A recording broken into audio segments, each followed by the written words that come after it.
Before the story begins, please subscribe, like, and comment below to check in. The damp, oppressive silence of the Tokyo Undercity Maintenance tunnel pressed in on Harry Potter. At his feet lay Terry Boot unconscious, his breathing slow and even. Harry had just delivered a precise, localized kinetic dampener to the cluster of nerve endings at the base of the Auror's neck, neutralizing him without permanent damage. Harry stood perfectly still, his face an emotionless mask forged in the fires of a subterranean war. He had just told his old classmate that the world needed an executioner more than it needed a hero. It was a truth Harry had accepted, a mantra that allowed him to weaponize his own soul. He raised his hand to his earpiece, ready to give a command to Lily to move the plane and intercept the Mugen Express. But as he shifted his weight, his heavy combat boot brushed against something metallic on the wet concrete. It emitted a soft, almost imperceptible chime that cut through the ambient hum of the city's magical generators. Harry paused. He looked down, resting in a small puddle of stagnant water, just inches from Terry's limp hand, was a coin. It wasn't a galleon, nor was it any Muggle currency Harry recognized. It was thick, forged from a strange, iridescent silver that seemed to drink the dim light of the Lumos charm fading from Terry's discarded wand. Slowly, Harry knelt. He didn't reach out with bare skin. He used his dragon skin leather gloves. As his fingers closed around the cold metal, the runic scars etched into his forearms, the very conduits of his raw, unchanneled kinetic magic, suddenly flared with a blinding, erratic emerald light. It wasn't a reaction of combat. It was a reaction of resonance. Harry gasped, a sharp intake of breath that sounded alien in the quiet tunnel. A jolt of energy, completely devoid of malice or violence, surged up his arm. The coin in his palm grew warm, and then it began to project. A holographic lattice of starlight erupted from the face of the coin, painting the curved concrete walls of the tunnel in a breathtaking, three-dimensional celestial map. The constellations were shifting, rotating around a central axis, an Ouroboros, a serpent eating its own tail, intricately detailed in the center of the projection. Harry, report. Lily's voice crackled through the encrypted comms, sharp and tight with urgency. Do you have the carriage number? The Mugen Express is mobilizing. Harry stared at the shifting stars. His mind, usually a hyper-calculating engine of tactical violence, stuttered. The map wasn't just a location. It felt like a question, a frequency of magic he hadn't felt since before the war. It felt ancient, neutral. Harry, respond. Remus's voice joined the channel, the low, gravelly tone of the tactician. Are you compromised? Stand down, Harry whispered. The words felt strange on his tongue. Repeat. Lily asked, the metallic clack of her assault rifle echoing over the line. Abort the train interception, Harry said, his voice regaining its flat, absolute chill, though his eyes remained locked on the Ouroboros. The Kuryu Syndicate is a dead end. They are pawns. Someone else is playing the board, and they just left us a map. He closed his fist, extinguishing the holographic stars. He looked down at Terry Boot one last time. If Terry hadn't tracked him here, if Harry had just killed the Auror instead of sparing him, this key would have remained lost. Violence was a tool, but for the first time in years, Harry realized it might be the wrong one. I'm returning to the plane, Harry announced, turning his back on the extraction point that led to the bullet train. We are changing the parameters of the protocol. The decommissioned Soviet cargo plane sat cloaked high above the turbulent storm clouds of the Pacific, its interior a symphony of humming magical generators and the sharp scent of gun oil and ozone. Lily Potter leaned heavily against the metal tactical table, her breath coming in ragged, shallow gasps. The Ignis Anima, the soul fire curse that kept her alive while simultaneously consuming her essence, pulsed a terrifying, angry red beneath the skin of her neck. She wiped a bead of cold sweat from her forehead, her piercing green eyes fixed on the silver coin resting in the center of the sprawling map. You aborted a Class A retrieval mission for a piece of silver, Lily stated, her voice raspy, devoid of maternal warmth but heavy with military scrutiny. Voldemort's armory is scattering across the globe, and you let a weapon of mass destruction slip onto a submarine because of a trinket Terry Boot dropped. It's not a trinket, Harry replied. He stood at the edge of the shadows, his arms crossed, the runic scars on his forearms throbbing with a dull, residual ache. The kinetic frequency I used to open the Berlin vault, it shattered the wards. This coin didn't shatter. It absorbed the kinetic resonance and translated it. It's a cryptex. Remus Lupin stood over the table, adjusting a heavy jeweler's loop over his scarred eye. His amber eyes, enhanced by the predatory patience of the wolf, scanned the microscopic engravings along the rim of the coin. "Harry is right," Remus murmured, his voice dropping an octave. "The craftsmanship isn't goblin. It isn't syndicate tech, and it certainly isn't Voldemort's dark magic. This is older, arithmetically perfect. It's a localized puzzle box. Can you open it?" Harry asked, his voice an emotionless hum. "I don't need to open it," Remus replied, tracing a specific groove on the Ouroboros with the tip of his wand.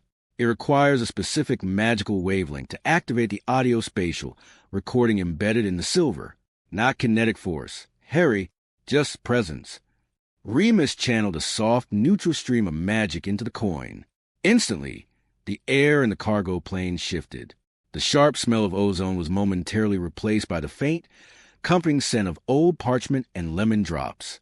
The Ouroboros spun on the table, and a voice, rich, calm, and carrying the weight of a century of sorrow, filled the fuselage. To those who walk in the dark, seeking to burn the shadows, the voice spoke. Lily froze, her hand dropping from her rifle. Remus's breath hitched. Harry felt a sudden, inexplicable tightening in his chest. It was Albus Dumbledore.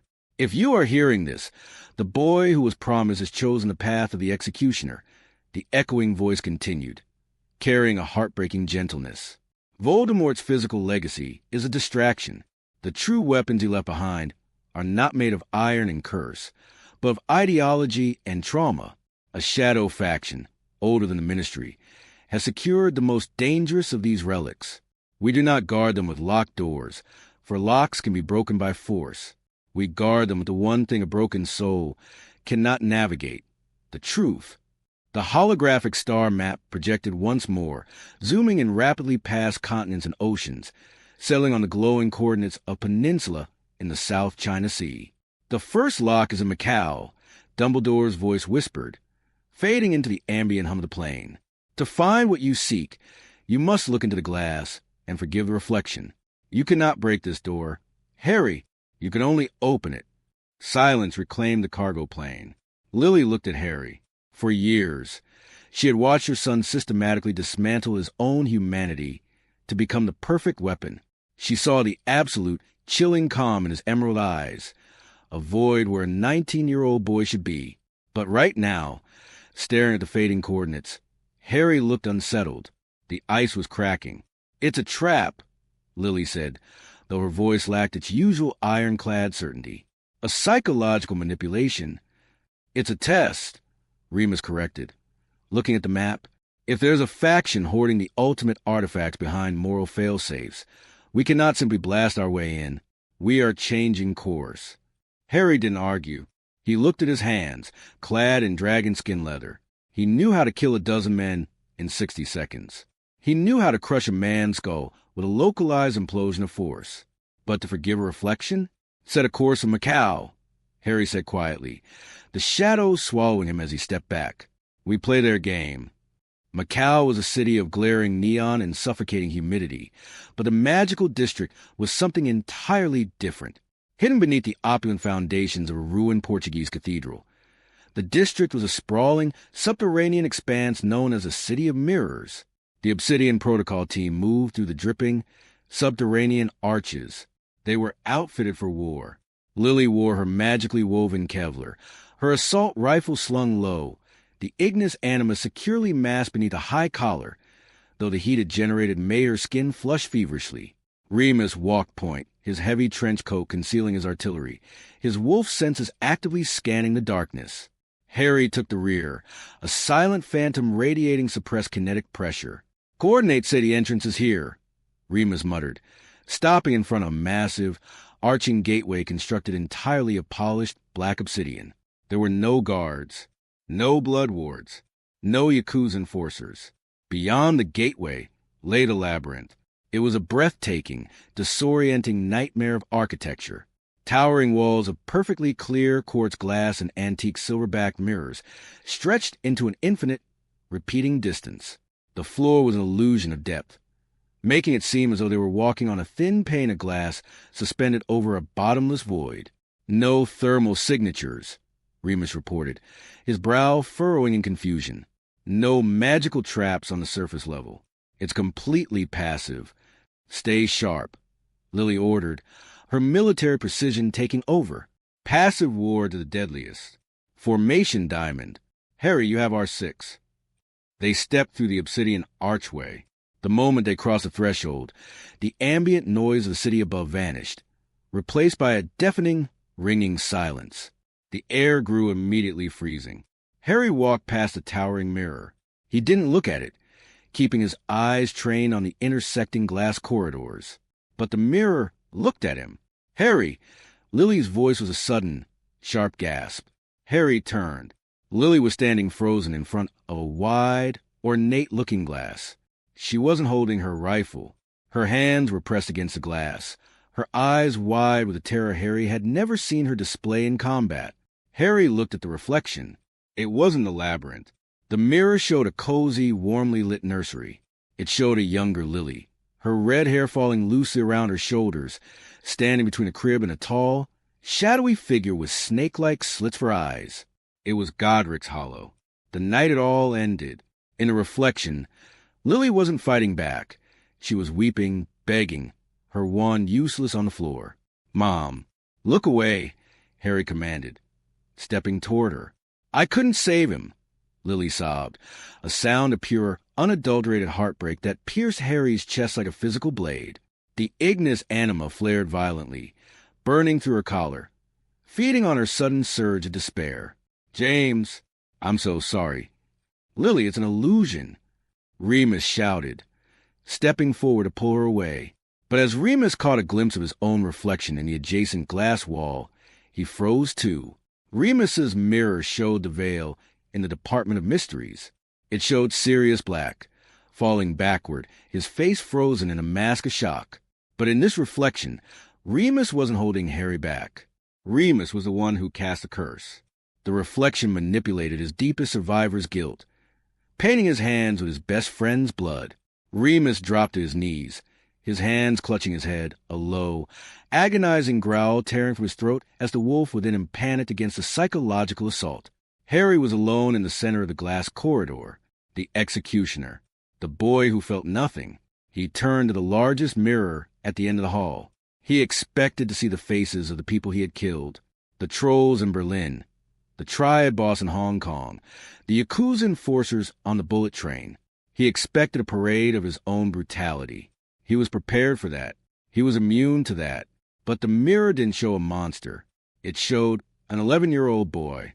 He wore oversized, taped glasses and a baggy, hand-me-down shirt. The boy was looking at a beautifully wrapped birthday present, his green eyes wide with innocent, unfiltered joy. The boy looked up, making direct eye contact with the 19-year-old killer standing in the labyrinth. The boy's smile faded.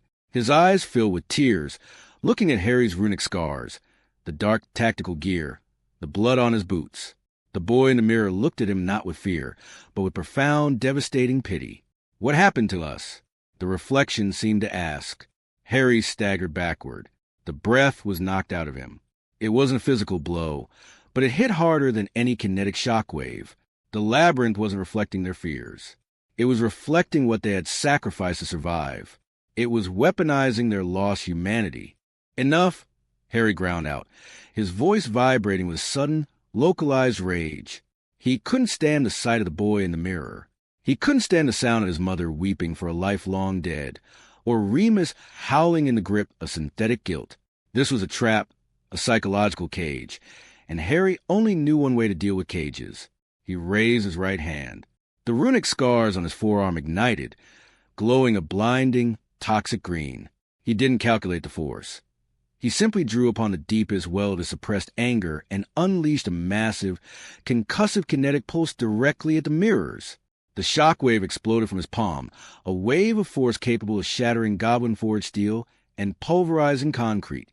The kinetic wave hit the glass. There was no sound of shattering, no explosion of shards. Instead, the quartz glass rippled like the surface of a pond disturbed by a stone. The labyrinth simply absorbed the raw, violent energy. Then, the labyrinth reacted. The glass walls began to shift, grinding against the floor with a terrible, high-pitched screech. The corridors narrowed. The ceiling began to descend slowly. The mirrors angled inward, trapping Harry, Lily, and Remus in a rapidly shrinking box of reflective torment. "Harry, what did you do?" Remus gasped, fighting through his panic, his amber eyes darting wildly around the closing walls. "I'm breaking us out," Harry stated, his jaw clenched. He raised both hands, unleashing continuous, devastating barrage of kinetic strikes against the walls. Boom, boom, boom. With every strike, the walls closed in faster. The glass glowed with the stolen kinetic energy, turning it against them, using Harry's own violence to power their crushing tomb. "Stop!" Lily shrieked, snapping out of her trance as the survival instinct momentarily overrode her grief. "Harry, stop! It's feeding on force." Harry dropped his hands, chest heaving. The runic scars dimmed. He looked around. They were trapped in a space barely 10 feet wide. The walls were inches away. If he couldn't punch his way out, they were going to be crushed. "You cannot break this door, Harry. You can only open it." Dumbledore's voice echoed in his memory. Harry closed his eyes. He forced his breathing to slow. For years, he had operated on cold logic and physical superiority. He had buried his emotions because emotions caused hesitation, and hesitation meant death. But here, in the cold glass of Macau, his brutality was the very thing killing them. He had to do something he hadn't done since the war. He had to feel. He ignored the tactical reality of the closing walls. He ignored the panic. He reached deep into the frozen wasteland of his mind, searching for a spark. He didn't look for anger. He didn't look for sorrow. He searched for the boy in the mirror. He remembered the common room at Hogwarts, the smell of wood smoke and old parchment. He remembered Ron laughing so hard pumpkin juice came out his nose. He remembered Hermione's exasperated, fond smile. He remembered the feeling of simply being a teenager, safe, surrounded by light, before the weight of the world turned him into an executioner. He grasped that memory. It was fragile, dusty, and painful to touch, but he held on to it. He let the warmth of that memory flood his chest. He didn't project kinetic force. He projected a desperate, genuine longing for peace. Harry opened his eyes and placed his bare, ungloved hand gently against the advancing glass wall. He didn't push. He just rested it there. The glass shuddered. The violent hum of stored kinetic energy dissipated. A soft, golden light bloomed from the point where Harry's palm touched the mirror. The wall stopped moving. Slowly, silently, the mirrors began to recede, sliding back into their original positions. The labyrinth unraveled, opening a clear, straight path leading deep into the center of the maze. Remus leaned against his knees, panting heavily. Lily stared at Harry, her green eyes wide with a mixture of shock and a desperate, fragile hope. "You didn't break it," Lily whispered. Harry looked at his hand. He felt a strange, tight sensation in his chest. It wasn't the dark magic. It was the terrifying, agonizing thaw of a frozen heart. "We go forward," Harry said, his voice softer, missing its usual metallic edge. "No more weapons. Follow me." The path led them to a circular atrium at the very heart of the labyrinth. The floor was a mosaic of colored glass, depicting a massive eye weeping a single golden tear. In the center of the room rested a pedestal of white marble. Resting on the pedestal was the artifact. It wasn't a bomb. It wasn't a ledger of dark magic. It was a small, intricately carved crystal lotus flower, glowing with a soft, pulsing light. But it was guarded. Sitting on the edge of the marble pedestal was a figure. It wasn't a heavily armored troll or a cybernetic Yakuza assassin. It was a little girl. She was ethereal, made of the same translucent, shifting light as the labyrinth itself. She wore a simple, tattered dress, and her knees were pulled up to her chest. She was weeping quietly, the sound echoing off the glass walls like the tolling of a tragic, distant bell. Lily instinctively raised her rifle, her military training taking over despite the revelation of the previous room. Target acquired. Unknown entity. Lower the weapon, Mom, Harry said firmly, stepping in front of the barrel. Harry, it could be a Banshee variant or a Siren projection, Remus warned, his hand hovering over his shotgun. Don't let the form deceive you. The whole labyrinth is designed to deceive us by using our own hostility against us, Harry replied, never taking his eyes off the glowing child. If we attack her, we lose. Harry unbuckled his tactical vest. The heavy Kevlar plates dropped to the glass floor with a heavy thud. He unholstered his runic combat knives, dropping them beside the armor. He was completely unarmed, dressed only in his dark undershirt and tactical pants. He walked slowly toward the center of the atrium.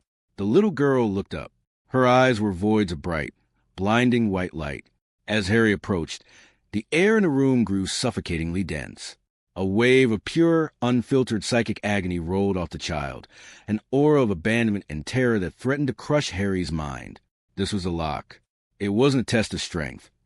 It was a test of emotional endurance. Harry dropped to one knee in front of the pedestal, bringing himself to eye level with the weeping projection. The psychic pressure was immense. It screamed in his head, begging him to run, begging him to lash out and destroy the source of pain. The runic scars on his arms itched, instinctively wanted to generate a kinetic shield to protect him. Harry suppressed the magic. He left himself entirely vulnerable. I know it hurts, Harry whispered, his voice cracking. He wasn't talking to an enemy. He was talking to the manifestation of the trauma Voldemort had left in the world, the innocent lives shattered in the crossfire of their wars. The little girl recoiled, curling tighter into a ball, her crying intensifying. The crystal lotus on the pedestal flared a warning red. Harry didn't retreat. He thought of Terry Boot's horrified face in the tunnel. He thought of the blood on his own hands. For years, he had convinced himself that becoming a monster was necessary to hunt monsters. But looking at this child, he realized that he had only added to the darkness. Hesitantly, awkwardly, Harry reached his hand out. His hand was scarred, calloused, and stained with the violence of his past. He didn't use kinetic force. He didn't use a spell. He gently rested his hand on the child's glowing, ethereal shoulder. A shock wave of raw emotion hit Harry. It wasn't pain. It was a profound, overwhelming wave of grief. But he didn't fight it. He let it wash over him, accepting the burden. You don't have to be afraid anymore, Harry said softly. And for the first time in nearly 3 years, Harry Potter spoke a sentence that was completely, entirely genuine. He meant it. He felt it. A single tear broke free from Harry's eye, charting a clean path down his dirt-streaked, battle-hardened face. It was a spark of empathy, the terrifying, beautiful realization that he was still human. The little girl looked at his face. She looked at the tear. Slowly, she reached up and touched his cheek. The moment her fingers brushed his skin, the child dissolved into a shower of warm, golden light, cascading down over the marble pedestal like falling stars. The suffocating psychic pressure vanished, replaced by a profound, echoing peace. The crystal lotus on the pedestal bloomed, its petals opening to reveal a small, tightly rolled scroll of parchment nestled inside. Harry stood up, his legs trembling slightly. He wiped the tear from his cheek, the sensation of the wetness completely alien to him. He picked up the lotus, feeling the gentle, untainted magic humming within it. He turned back to his mother and Remus. Lily had lowered her rifle, her hand covering her mouth, her green eyes shining with unshed tears. Remus stood tall, a look of quiet, or replacing the feral tension in his posture. Harry looked at them, and for the first time since the war ended, the flat, dead blackness in his eyes had receded. The piercing emerald green had returned, bright and alive.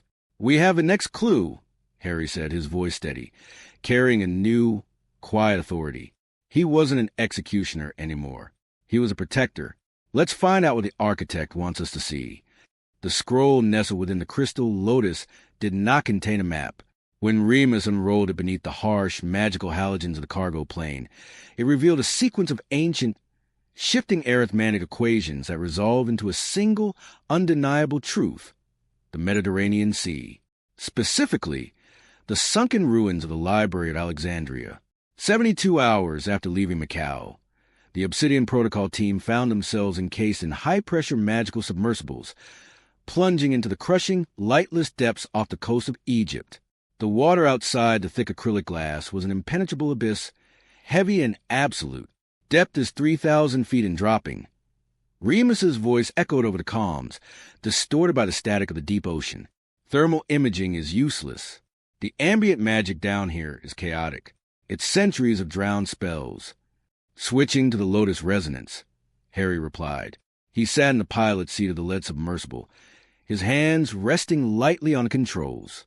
The crystal Lotus sat on the console, pulsing with a soft, rhythmic golden light. As they descended, the light pulsed faster, a heartbeat in the dark. Harry's reflection in the glass was different now. The cold, mechanical void that had defined his eye for years was gone, replaced by a quiet, steady focus. He was no longer a weapon seeking a target. He was an investigator seeking an answer.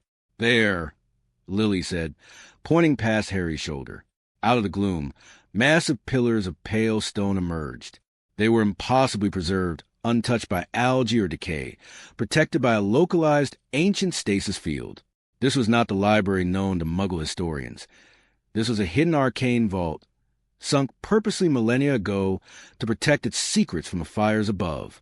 Harry guided the submersible toward a colossal archway, docking against a shimmering, translucent membrane that kept the crushing ocean at bay.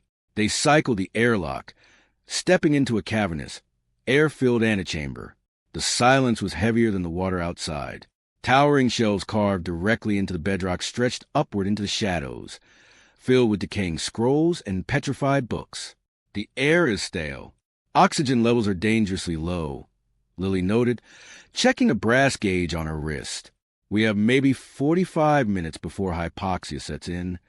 "Then we don't waste time," Remus said, stepping toward a massive, circular stone door at the end of the hall. It was covered in intricate, interlocking pictograms, ancient Egyptian hieroglyphs overlaid with Greek arithmancy. "No handles, no kinetic stress points," Harry observed, running his ungloved fingers over the smooth stone. He didn't even try to summon the devastating concussive force that had once been his signature. "It's a cipher." The floor beneath them suddenly groaned. A hairline fracture appeared in the magical membrane sealing the archway. A high-pressure jet of seawater shot into the room, hissing like a serpent. "The stasis field is collapsing because of our presence," Lily warned, her hand drifting toward her rifle before she stopped herself, remembering the lesson of Macau. "We're on a clock, Remus." Remus traced the pictograms. "It's a sequence of elemental translations. Fire into water, earth into air. But the variables are missing.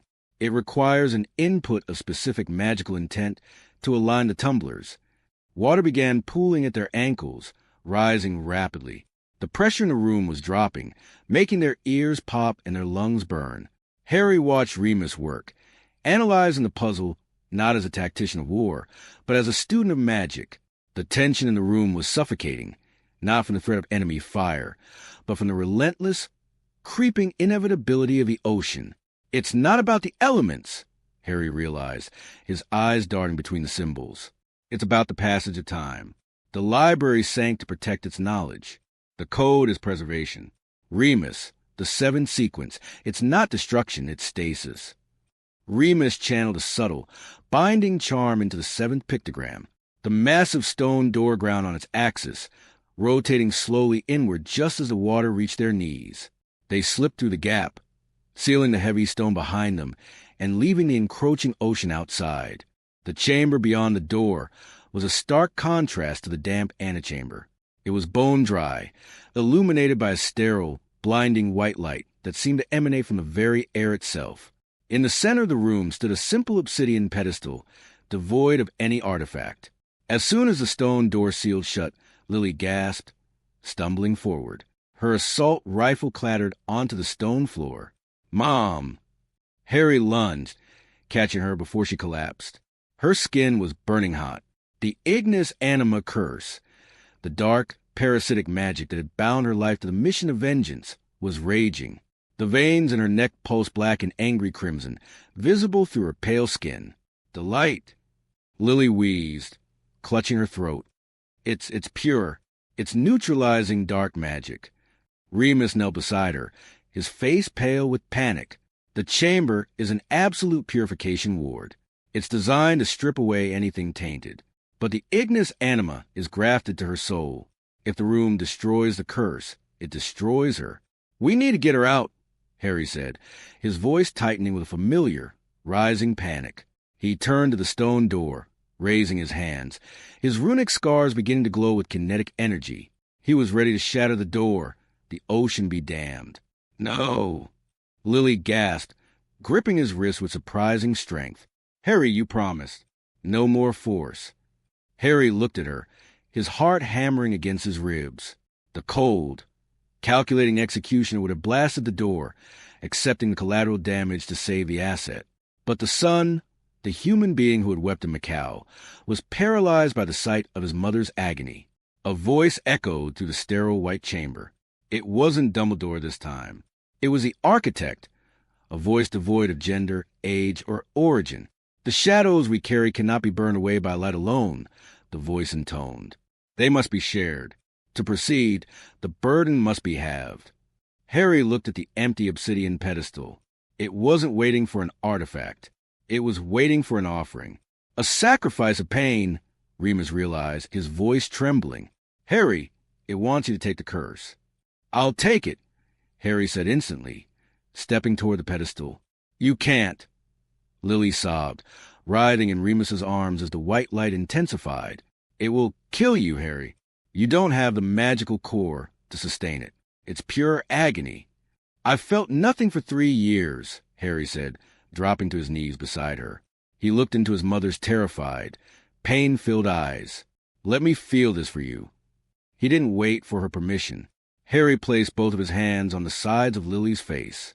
He closed his eyes and pushed past the barriers of his own mind, utilizing a crude, forceful form of legitimacy not to extract information, but to bridge their souls. The connection snapped into place, and the agony was instantaneous. It felt as though liquid fire was being injected directly into Harry's veins. He screamed, a raw, guttural sound of pure suffering. The Ignis Anima roared, thrilled to find a new, young host. It tore through Harry's emotional defenses, confronting him with every suppressed nightmare, every ounce of grief he had buried beneath his kinetic rage. He felt the burning of the spell, but more than that, he felt his mother's despair. He felt her profound guilt for turning him into a weapon, her endless sorrow for James, her crushing loneliness. It was a torrential downpour of emotional agony. Harry didn't block it. He didn't fight back with kinetic force. He embraced it. He pulled the suffering into himself, acting as a conduit, a sponge for her pain. He anchored himself to the memory of the little girl in Macau, to the spark of empathy that had reignited his humanity. "I am here. I am sharing the load." Slowly, the blinding white light in the room began to dim, turning a soft, forgiving gold. The agonizing heat in Harry's veins subsided into a dull, manageable ache. He opened his eyes, panting, sweat dripping from his chin. Lily was slumped against Remus, unconscious but breathing easily. The angry red veins on her neck had faded to a pale pink. The curse wasn't gone, but it was dormant, pacified by the shared burden. The obsidian pedestal sank into the floor, revealing a spiraling staircase leading further down into the depths. Harry stood up, his legs shaking, his heart heavy with profound, beautiful sorrow. He had survived the fire not by extinguishing it, but by walking through it. Harry carried his mother down the spiraling stone stairs, Remus following closely behind, his wand drawn but pointed at the floor. The golden light from the chamber above faded, replaced by an eerie, shifting twilight. They entered a vast, circular amphitheater. The walls were lined with thousands of blank stone tablets. In the very center of the room, standing upon a raised dais, was a structure that made Remus freeze in his tracks. It was a jagged, ancient archway, draped with a tattered black veil that fluttered continuously, despite the lack of wind. "No!" Remus whispered, taking a step backward. "No, this isn't real. It's a boggart, a projection." But as they approached, the veil rippled violently. A figure stepped out from behind the black fabric. He was tall, with aristocratic features marred by years of imprisonment and long, matted black hair. Sirius Black smiled, a reckless, heartbreaking grin. "Hello, Mooney," the projection of Sirius said, his voice echoing with the impossible weight of the afterlife. "Hello, Harry. You've grown." Remus dropped to his knees. The stoic tactician, the werewolf who had survived decades of war and prejudice, shattered completely. "Sirius, I'm so sorry. I couldn't stop her. I couldn't save you." "A war requires casualties, Remus," the projection of Sirius said, stepping down from the dais. He didn't look angry. He looked tragic. "I fell so you could fight. But look at what the fight has made you. Look at the blood on my godson's hands." The voice of the architect filled the amphitheater, resonating from the blank stone tablets. "The second lock," the architect spoke, "is the toll of the fallen. To move past the veil, you must answer the riddle of the dead. What is the true currency of loss?" Harry laid Lily gently on the ground. He stood between Remus and the projection of his godfather. His mind raced. 3 years ago, his answer would have been immediate. Vengeance, retribution, blood for blood. He would have sworn to destroy anyone who had ever hurt his family. But the labyrinth in Macau had taught him the futility of violence. The Ignis Anima had taught him the necessity of shared pain. "It's a philosophical trap," Harry said quietly. "If we answer with anger, the room will crush us. He died for nothing if we don't avenge him." Remus yelled, his eyes flashing wolfish amber. The grief was overriding his logic. He pointed a trembling hand at the projection. "We owe him the heads of his enemies." The stone tablets along the walls began to vibrate, emitting a low, dangerous hum. The floor beneath them trembled. The room was reacting to Remus's hostility, preparing to execute them for failing the moral test. "No! Remus, listen to me," Harry said, stepping in front of the werewolf, shielding the projection. "Look at him. Does he want revenge? Does he look like he wants us to kill in his name?" Harry turned to look at the phantom of Sirius Black. The ghost's eyes were sad, longing for the warmth of the living world, not the cold steel of justice. "The currency of loss isn't vengeance," Harry said, his voice echoing clearly in the vast space. He looked at Remus, then at the empty, fluttering veil. "It's forgiveness. Forgiving the ones who took them, and more importantly, forgiving ourselves for surviving." The vibrating stone tablets fell silent. The oppressive twilight in the room shifted to a soft, melancholy blue. The projection of Sirius Black looked at Harry, his reckless smile softening into one of profound pride. "You're a better man than I was, Harry," the phantom whispered. He turned to Remus. "Let it go, Mooney. Live." Sirius stepped backward, merging into the black veil. The archway crumbled into fine gray dust, leaving nothing behind but a simple, glowing golden key resting on the stone floor. Remus wept openly, his shoulders shaking as years of agonizing guilt finally washed away. Harry walked over, picked up the key, and placed a comforting hand on his former professor's shoulder.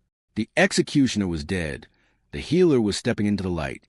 The golden key unlocked a heavy brass door at the far end of the amphitheater, leading them into the central vault of the library. This room was a masterpiece of magical engineering. It was an enormous sphere, the interior entirely occupied by a colossal, three-dimensional brass astrolabe. Thousands of gears, cogs, and celestial rings, some as large as a house and some as small as a galleon, rotated in a complex, mesmerizing dance. Suspended in the very center of the shifting rings was a prize, a sleek, rectangular box made of dark wood, humming with intense, contained magical frequency. "The second artifact," Remus observed, having regained his composure, though his eyes were still red. He analyzed the spinning machinery. "It's a colossal music box. The rings are aligned to a specific celestial frequency. It's maintaining the structural integrity of the entire underwater library. So if we grab the box, the gears stop," Harry deduced, looking up at the dizzying array of moving metal. "If the gears stop, the stasis field collapses instantly," Remus confirmed grimly. 3,000 feet of ocean will crush this room in a fraction of a second. We will be vaporized." Harry stepped onto a narrow brass walkway that extended into the rotating astrolabe. He looked at the massive gears. They were old, brittle, and delicately balanced. I can use a localized kinetic stasis field, Harry suggested, examining his scarred hands. Freeze the gears in place long enough for us to grab the box and apparate. No! Lily's voice came from the doorway. She was leaning heavily against the brass frame, awake but weak. Your kinetic magic is a sledgehammer. Harry, this is a watchmaker's mechanism. Any brute force, even a stasis field, will fracture the brass. The resonance will tear the machine apart. You cannot break this door, Harry. You can only open it. The lesson of Macau echoed once more. I have to align the gears manually, Harry realized. He walked further out onto the precarious walkway. To reach the center, he had to navigate through the spinning rings, finding the exact moments they aligned to slip through. It was a deadly dance. One wrong step, one miscalculation, and the massive brass gears would crush him into paste. He reached the first massive ring. He raised his hands, instinctively preparing to blast it out his way. He caught himself. He took a deep breath, recalling the gentle touch he had used to comfort the weeping projection in Macau. He recalled the terrifying vulnerability of absorbing his mother's pain. He didn't need to be strong here. He needed to be gentle. Harry reached out and placed his bare hands on the spinning, cold brass of the massive gear. He closed his eyes. He didn't push. He felt the vibration of the metal, the hum of the ancient magic. He let his own magic flow out of him, not as a concussive blast, but as a soothing, lubricating stream. He mentally became part of the machine. He felt the friction, the tension, the celestial rhythm. Like a maestro conducting a symphony, Harry gently guided the gears. He coaxed a heavy ring to slow down just a fraction of a second. He nudged a smaller cog to speed up. He moved the mechanism, treating the deadly machine with absolute, breathtaking delicacy. He slipped between two grinding gears with millimeters to spare, his touch light, precise, and entirely devoid of violence. It took 30 agonizing minutes of supreme focus, sweating profusely, treating the massive engine with the care one would give a fragile bird. Finally, he reached the center. The shifting ring stabilized, creating a perfect, open corridor leading directly to the wooden box. Harry reached out and lifted the artifact from its pedestal. The astrolabe didn't collapse. It hummed in perfect harmony, accepting Harry's gentle synchronization. He had disarmed the trap without breaking a single mechanism. Harry navigated back through the stabilized rings, the wooden box tucked under his arm.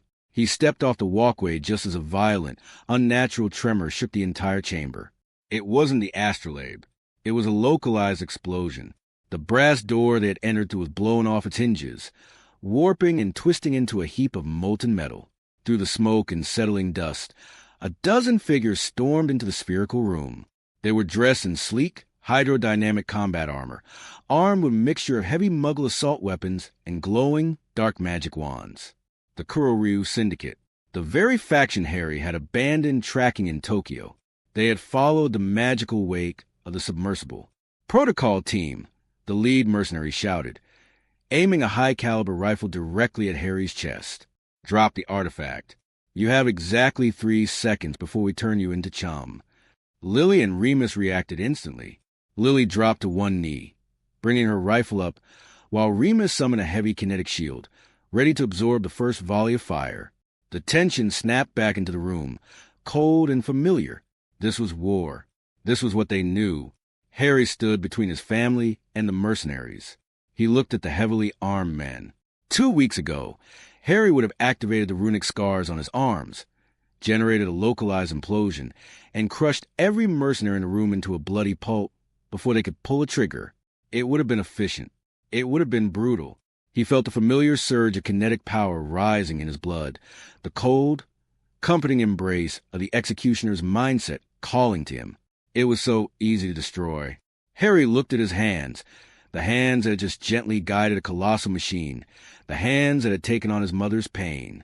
He looked at the leader of the mercenaries, a man likely following orders driven by greed or fear. "I am not an executioner anymore. Stand down, Lily." "Remus, drop the shield," Harry ordered, his voice echoing with absolute authority. "Harry, are you insane?" Lily hissed. "Do it." Remus hesitated, then dropped the shield. Lily lowered her weapon.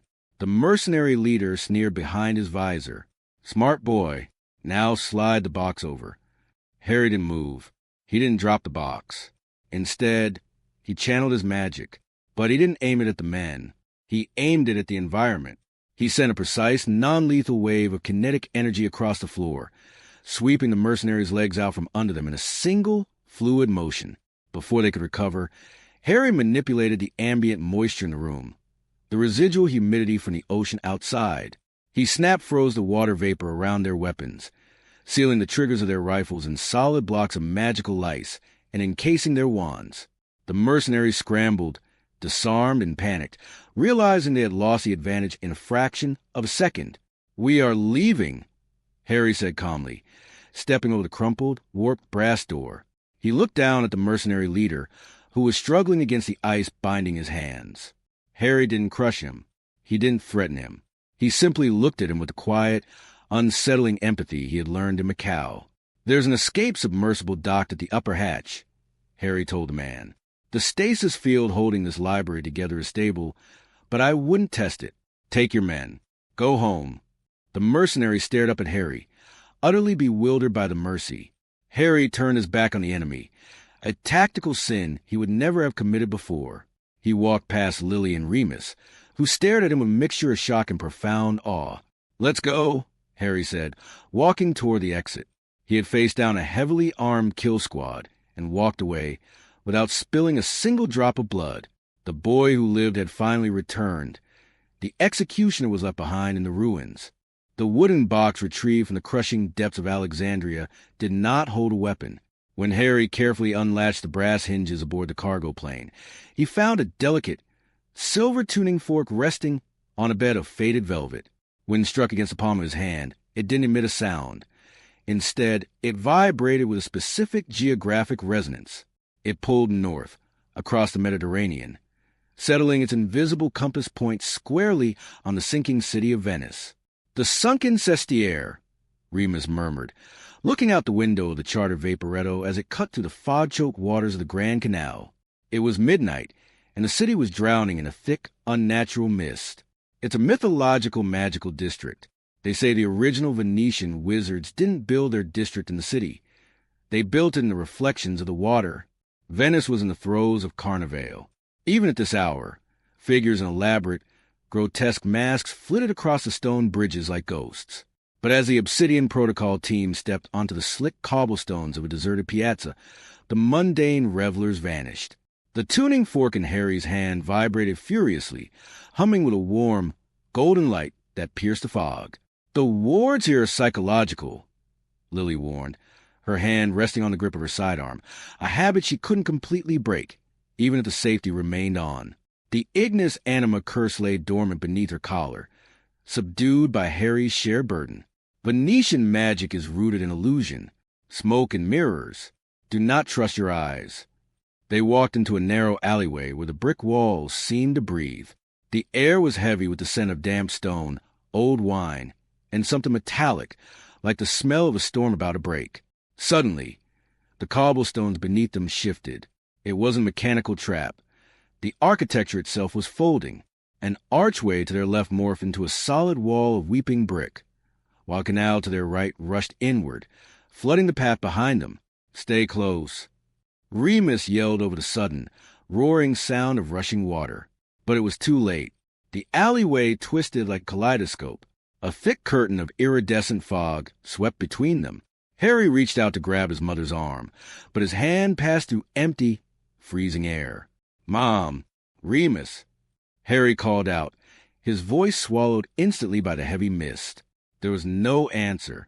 The fog thickened, glowing with sickly, pearlescent light. The sound of the city, the water, the distant bells, faded into an absolute, ringing vacuum. Harry was entirely alone. He didn't panic. He fell into a tactical stance, his eyes scanning the opaque mist. But then he stopped himself.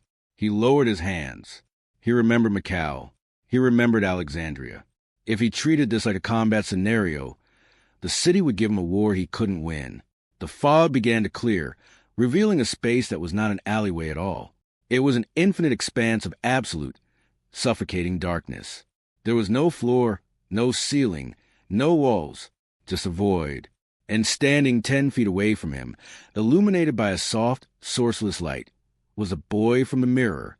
The 11-year-old boy wore oversized, taped glasses and a baggy, faded shirt. He held a wand that looked entirely too large for his small hands. He wasn't a ghost or an illusion. He felt terrifyingly, undeniably real. "You lost them," the boy said. His voice was high, clear, and devoid of the metallic rasp that played to 19-year-old Harry's vocal cords. "They're fine. It's a spatial displacement ward," older Harry replied, his voice calm, though a cold sweat broke out on the back of his neck. "Are they?" The boy tilted his head. "You lose everyone eventually. Cedric, Sirius, Dumbledore. You just let them slip away while you were busy trying to be strong." Harry's jaw tightened. "I didn't let them die. I wasn't strong enough back then. That's why I changed. That's why I became what I am. An executioner," the boy said, the word tasting foul in his young mouth. He pointed his small wand at the older Harry. The tip glowed, not with deadly kinetic force, but with the simple, innocent light of a Lumos charm. "You think you're protecting people. But look at you. Look at your eyes. Look at the scars on your arms. You aren't a protector anymore. You're just a weapon looking for a target." "You don't understand," Harry snapped, the dark, suppressed anger rising in his chest. "You're just a memory. You don't know what it takes to survive in the dark. If I don't kill the monsters, who will? I do the things no one else has the stomach for. I bear the sin so they don't have to." "Liar," the boy whispered. The word echoed in the endless void, striking older Harry with the force of physical blow. "You didn't become a monster to protect them," the 11-year-old continued, stepping closer. The light from his wand illuminated the exhaustion, the dirt, and the profound sorrow etched into older Harry's face. "You became a monster because it was easier. It's easier to be numb than it is to grieve. It's easier to kill a man than it is to admit you're terrified." Harry stumbled backward. He wanted to summon his kinetic power. He wanted to shatter this projection, to blast the void into pieces, and escape the unbearable scrutiny of his own innocence. But his magic refused to answer. The runic scars on his arms remained dark. The architect's trial had stripped him of his violence, leaving him with nothing but his truth. "You shut me in a box," the boy cried, tears welling in his bright green eyes. "You locked me away in the dark because I felt too much. I was scared and I missed my parents, and I wanted a home. And you took all of that and turned it into ice."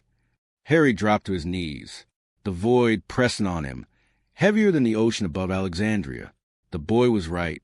Every kill, every broken bone, every display of absolute, ruthless power had been a brick in a wall he built to keep the agony out. He hadn't mastered his emotions. He had merely buried them alive. "I had to," Harry choked out, his voice cracking, the icy facade fracturing completely. If I felt all of it, it would have killed me." "It is killing you," the boy said softly, kneeling down in front of his older self. He reached out and touched the dark, raised runes carved into Harry's forearms. "You're bleeding out from the inside, and you're dragging Lily and Remus down with you." Harry closed his eyes. The memories he had kept locked behind steel vault doors in his mind flooded back. Not just the memories of war, but the memories of before. The smell of Mrs. Weasley's cooking. The sound of Gryffindor Tower roaring after a Quidditch match. The feeling of Dumbledore's hand on his shoulder. He saw the faces of the people he had killed, not as targets, not as obstacles, but as human beings with lives, families, and fears. He felt the crushing weight of the lives he had taken to secure peace. A low, guttural sob tore from Harry's throat. It was a sound he hadn't made since he was 15 years old in the ruins of the Department of Mysteries. He didn't just cry. He broke. Years of suppressed terror, guilt, and profound, suffocating loneliness poured out of him. He wept for Cedric Diggory. He wept for Sirius Black. He wept for the boy in the cupboard under the stairs who had waited for a savior that never came, only to realize he had to become the savior himself, and ruin his own soul in the process. He wept for the monsters he had fought, and the monster he had become. "I'm sorry," Harry sobbed, burying his face in his scarred hands, his shoulders shaking violently. "I'm so sorry. I didn't know what else to do. I just wanted it to stop hurting." The 11-year-old boy wrapped his small arms around older Harry's shaking shoulders. It was an embrace across time, a reconciliation of a fractured soul. "I know," the boy whispered, resting his chin on Harry's shoulder. "But it's time to wake up now. It's time to come home." Harry's tears fell hot and fast, slipping between his fingers and dropping into the absolute darkness below. The moment the first tear struck the invisible floor of the void, a sound like a tolling bell echoed through the emptiness. The tear didn't disappear. It glowed, a brilliant, blinding drop of liquid gold. Tears from a frozen soul, the voice of the architect whispered through the darkness. The toll is paid. The void shattered like thin glass. The darkness splintered away, accompanied by the rush of cold, damp air and the smell of the sea. Harry gasped, falling forward onto his hands and knees. The cobblestones of Venice were beneath him once more. "Harry!" Lily was there instantly, dropping to her knees beside him, her hands frantically checking him for injuries. Remus stood right behind her, his wand illuminating the narrow, hidden courtyard they now found themselves in. Harry looked up. He was exhausted, his face streaked with tears, his chest heaving. But as he met his mother's eyes, the heavy, deadened look that had defined him for years was entirely gone. He looked broken, but he looked alive. "I'm okay, Mom," Harry whispered, his voice soft, hoarse, but completely human. He reached up and held her hand, squeezing it gently. "I'm here." Lily let out a breath she sounded like she had been holding for 3 years.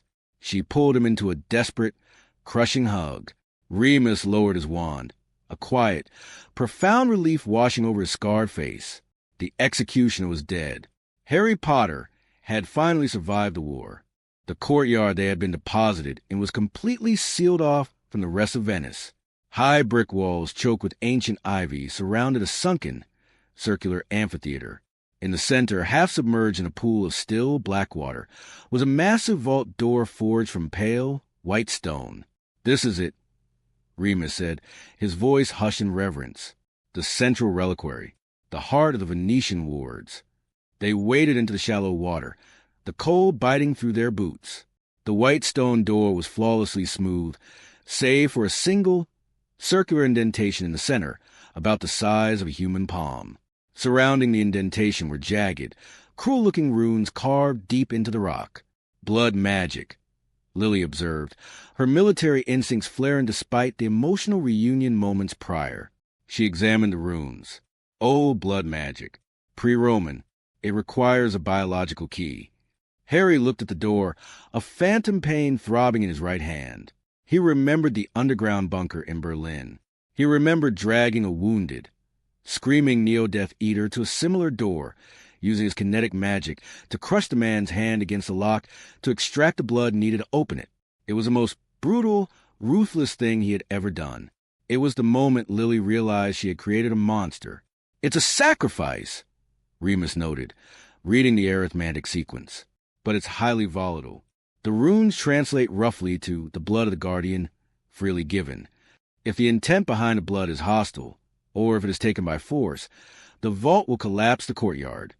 "Then I'll do it," Lily said, rolling up her sleeve and drawing a silver combat knife from her belt. "My blood is already poisoned by the Ignis Anima. It won't matter." "No," Harry said, stepping in front of her. His voice was gentle but firm, lacking the cold command it once held, replaced by a quiet, unshakable resolve. "You don't have to bleed for me anymore, Mom. Neither of you do." Harry drew his own runic combat knife. The blade, forged by goblins and enchanted to slice through magical wards, caught the dim light. He looked at the blade. For years, it had been an instrument of death. Now, it had to be an instrument of salvation. He didn't step up to the door with the arrogant swagger of an invincible soldier. He stepped up with the humble grace of a man who knew the value of life. He raised his left hand, the palm calloused and scarred, and placed it over the circular indentation on the white stone. He took a deep breath, anchoring his mind to the feeling of Lily's hug, to the sight of Remus's relieved face, to the forgiveness of his younger self. He didn't focus on the tactical necessity of opening the door. He focused on a profound, overwhelming desire to protect the two people standing behind him. With a swift, steady motion, Harry drew the edge of the knife across his palm. He didn't flinch as the sharp pain flared. He pressed his bleeding hand against the cold stone. The blood soaked into the porous rock. For a terrifying second, nothing happened.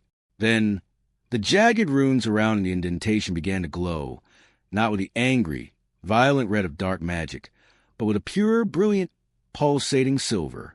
The stone drank the blood.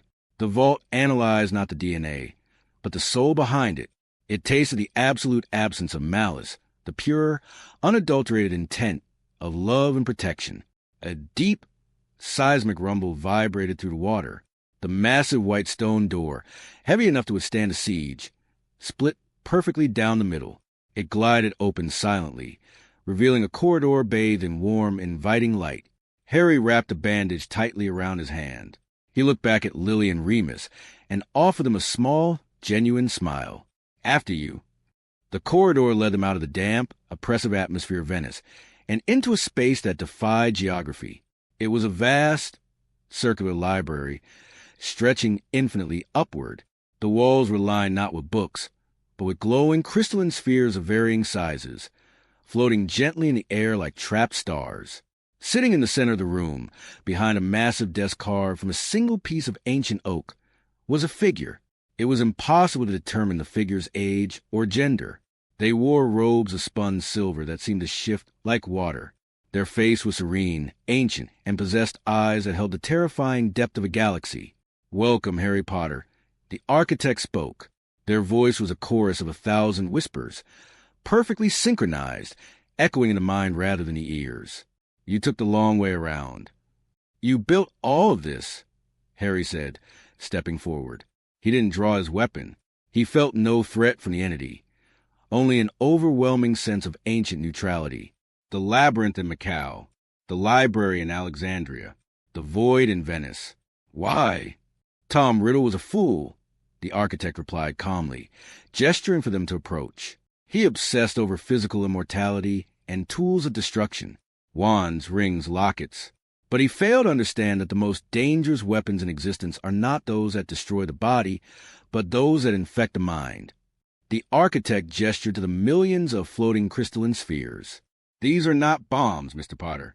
These are ideas, memories of atrocities, blueprints for psychological warfare, curses designed to permanently sever human capacity for empathy. Voldemort scattered them, intending for his followers to unleash them if he fell." Lily stepped forward, her eyes wide as she looked at the glowing spheres. A contagion of madness. If these were released, the magical world would tear itself apart from the inside out. Remus finished, horrified. "Precisely," the architect nodded. "My order, the keepers of the balance, gathered them, but we cannot destroy them. To destroy an idea, one must understand it completely without being corrupted by it. We needed someone who had touched the absolute bottom of human darkness, yet retained capacity to climb back to the light." The architect locked their cosmic eyes on Harry. "We needed an executioner who chose to lay down his axe," the architect said softly. "A soul shattered by violence, put back together by empathy. Your trials were not to keep you out, Harry. They were to forge you into the only vessel capable of neutralizing this armory." The architect stood up, floating slightly above the floor. They held out their hand. In their palm materialized a simple, unadorned mirror, no larger than a compact. It pulsed with a quiet, powerful resonance. "The final artifact," the architect said, "the mirror of empathy. It is a counter-frequency to everything stored in this room. But to activate it, it requires a paradox, a riddle of life and death." The architect floated the mirror toward Harry. It hovered in the air before him.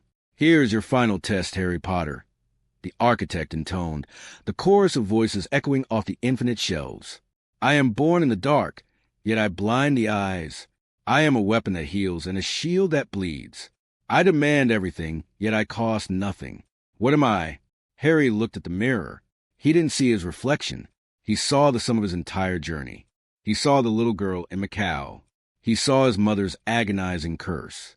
He saw Sirius's ghost, and he saw the tear he had shed in the Venetian void. He didn't need to think about the answer. He had lived it. "Sacrifice," Harry answered clearly, his voice steady and true. not the sacrifice of others for victory, the sacrifice of oneself for peace. The architect smiled, a terrifying, beautiful expression of absolute approval. "The lock is broken," the architect whispered, dissolving into a shower of silver light that swept upward into the infinite expanse of the library. "The armory is yours, Harry Potter. Heal the world." Harry reached out and grasped the mirror of empathy. The moment his fingers closed around it, the millions of crystalline spheres in the room stopped floating. They didn't detonate. They began to sing, a harmonious, resonant chord that neutralized the dark, maddening ideas trapped within them, turning Voldemort's ultimate psychological weapons into harmless glass. The executioner had won his war, not by fighting, but by understanding. The mirror of empathy did not hum with the aggressive, jagged energy of the weapons Harry had spent years wielding. Instead, it felt like holding a living heartbeat in his palm. Within the infinite library, the millions of glass spheres containing Voldemort's psychological plagues had turned from toxic violet to a clear, tranquil blue. "It's not just neutralizing them," Remus observed, stepping closer to the pedestal where the architect had vanished. He reached out, his fingers brushing a sphere that drifted near him. "It's rewriting them. The mirror is projecting a counterfrequency of absolute understanding. It's turning a library of madness into a library of wisdom." "It's a conduit," Harry said, his voice quiet as he stared into the silver surface of the mirror. He didn't see his battle-hardened face. He saw a kaleidoscope of every life he had touched, the lives he had saved, and the lives he had ended. The architect said it required a paradox.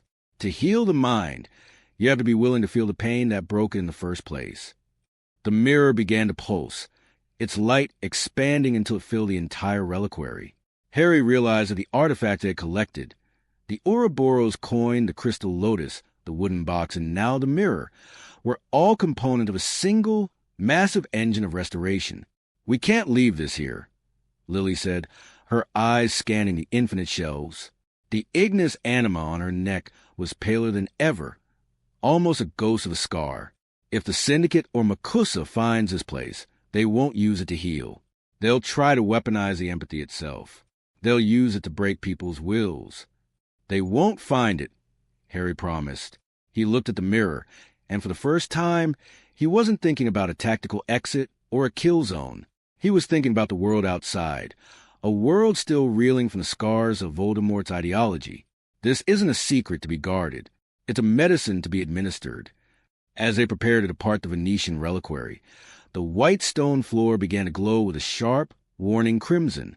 The tranquil hum of the library was interrupted by a grinding, mechanical screech that vibrated through Harry's teeth. "The failsafe!" Remus shouted, his wand held high. "The architect is gone, but the security protocol is still active. It won't let the mirror leave without a permanent anchor." A lattice of shimmering, white energy tendrils erupted from the floor, snaking toward the exit and weaving into a dense, impenetrable web. One of the tendrils lashed out, coiling around Remus's ankle with the strength of a titan. He was jerked off his feet, pulled toward the center of the room where a massive, rotating gear of pure light began to manifest. "Remus!" Lily lunged for him, but a second web of energy pushed her back, a non-lethal but absolute barrier.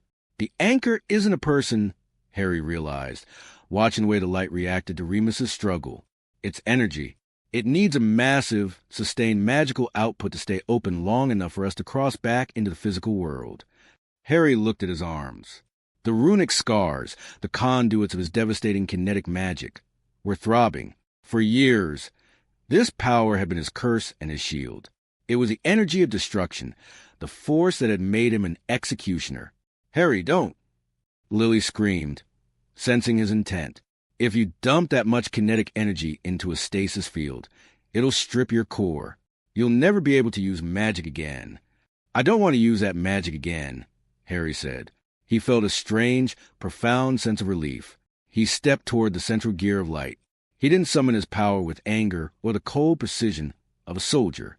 He simply opened the floodgates. He placed his hands onto the rotating energy. The kinetic force he had spent years hoarding, the power that had leveled bunkers in Berlin and shattered wards in Hong Kong, poured out of him. It was a violent emerald torrent of raw power. Harry's body arched, His teeth clenched as he felt his very essence being drained into the machine. The emerald light of his kinetic magic fought against the white light of the reliquary, a clash of destruction and preservation. Slowly, the emerald green began to change. It softened, losing its jagged edges, filtered to the mirror of empathy still tucked into Harry's belt. The destructive force was being ground down, purified, and transformed into fuel for their escape. Remus was released from the web. The exit portal stabilized, glowing with a soft, inviting gold. Go! Now! Harry wheezed, his vision blurring. He could feel the runic scars on his arms literally burning away, the skin smoothing over as the magical channels collapsed. Remus grabbed Lily, dragging her toward the portal. She reached out for Harry, but he shook his head, his face pale and sweat-streaked, but wearing a look of absolute peace. With one final, Herculean surge, Harry emptied his core. The emerald light flickered and died. He collapsed onto the stone floor, his body feeling heavy and mortal for the first time in his life. The portal remained open. Remus lunged back, grabbing Harry by the collar of his tactical vest and hauling him through the golden light, just as the Venetian reliquary sealed itself away from the world of men forever. They tumbled onto the damp, cold cobblestones of a Venice alleyway. The morning sun was beginning to bleed through the fog, casting long, gray shadows across the canal. Harry? Harry, speak to me, Lily pleaded, cradling his head. Harry coughed, his breath coming in shallow gasps. He looked at his arms. The dark, raised runes were gone. His skin was clear, marked only by the ordinary scars of a hard life. The kinetic hum that had always buzzed in the back of his mind was silent. He was just a man. I'm okay, he whispered. I'm light. We're not alone, Remus said, standing up and shielding them with his body. From both ends of the narrow alley, figures emerged from the mist. They weren't syndicate mercenaries this time. They were Makusa Aurors, led by agent Graves. They moved with the silent, practiced efficiency of a high-level strike team. Put your hands where we can see them, Potter, Graves commanded, his wand leveled at Harry's chest. You've led us on a long chase from Tokyo to here. It ends now. We're taking the artifacts. Lily reached for her rifle, but Harry placed his hand on hers, stopping her. He stood up slowly, leaning on Remus for support. He reached into his belt and pulled out the mirror of empathy. You want the weapons Voldemort left behind? Harry asked, his voice steady, echoing in the quiet alley. We want the security of the wizarding world, Graves replied, his eyes flickering to the glowing mirror. And we can't leave that kind of power in the hands of a vigilante executioner. I'm not an executioner anymore, Harry said. He didn't cast a spell. He didn't summon a shield. He simply held the mirror up, facing Graves and his team. Look into it, Harry said. Graves hesitated, his finger tightening on his wand. But as his gaze met the silver surface of the mirror, he froze. The other Aurors behind him lowered their wands, their faces softening into looks of confusion, then profound sorrow. The mirror of empathy didn't attack them. It projected. It showed Graves not the criminal Harry Potter, but the boy who had lost everything. It showed the Aurors the shared pain of the world they were trying to secure. It bypassed their training, their orders, and their prejudices, speaking directly to the human beings beneath the uniforms. Graves lowered his wand. He looked at Harry, and for the first time, he didn't see a target. He saw a survivor. He saw the weight of the burden Harry had carried, and the sacrifice he had just made to heal a library of madness.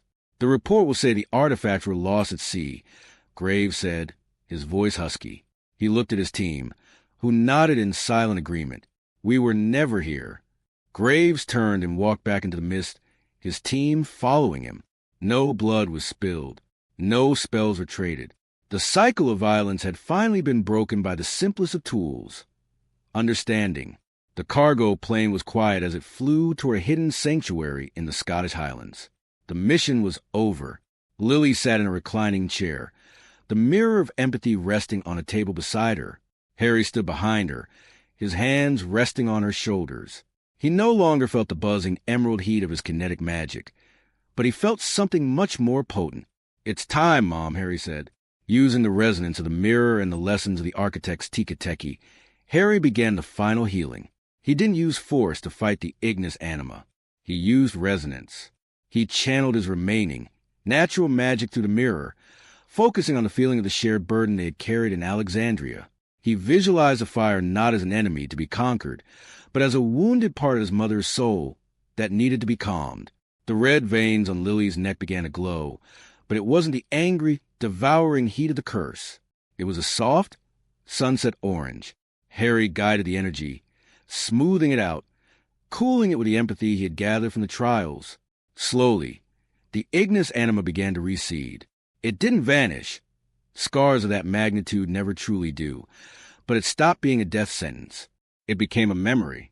Lily took a long, deep breath, the first full, painless breath she had taken in years. She looked at Harry, tears streaming down her face, and pulled him into a hug that smelled of home. The plane landed in a secluded valley, far from the reach of ministries and syndicates. Remus stood by the open cargo ramp, watching the sun rise over the rugged peaks. He looked younger, the heavy lines of grief and guilt having been wiped away in the Venetian amphitheater. Harry walked out onto the grass. He felt the wind on his face, the smell of damp earth and pine needles. For 3 years, he had been a ghost, a weapon moving through a world of targets. He reached into his pocket and pulled out the small notebook from Berlin, the one filled with the names of the syndicates and the locations of the weapons.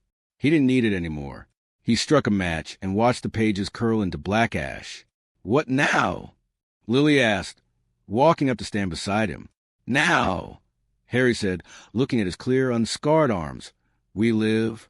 He looked back at the mirror of empathy, which they would keep safe, not as a weapon, but as a reminder. The world was still a dark place, and there were still monsters and shadows. But Harry Potter knew now that you didn't defeat the dark by becoming a part of it. You defeated it by being the light that refused to go out. The executioner was gone. The boy who lived had finally, truly come home. Tell us in the comments. Did Harry make the right choice, or is a hero without magic just another victim? I'm reading every response.